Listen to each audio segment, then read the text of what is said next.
Okay, this video is a demonstration to show the problem that we have with this phone not being to use these two buttons on the side, this one here and sometimes this one. Sometimes it can work, sometimes it doesn't work.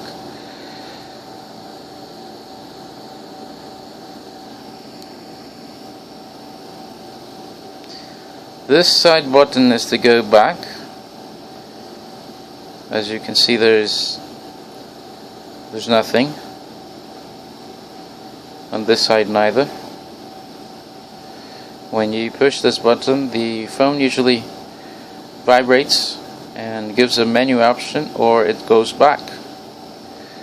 The only way for this and this to light up is if you push the center button, as you can see,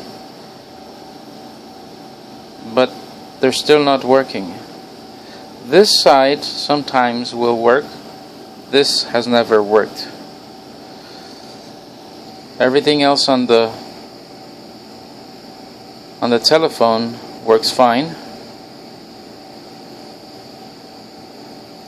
I've already reset it twice to see if maybe that is the problem.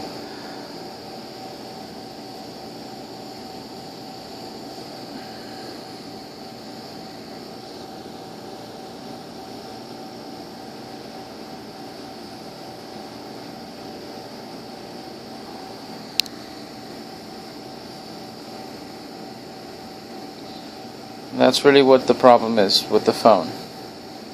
So I would like to know if there's any way that this can be resolved, as it's very frustrating when you want to use these buttons and sometimes you really don't. Oh, it just shaked. You don't really have an option but to use them. Otherwise you would have to get out of the program through this button.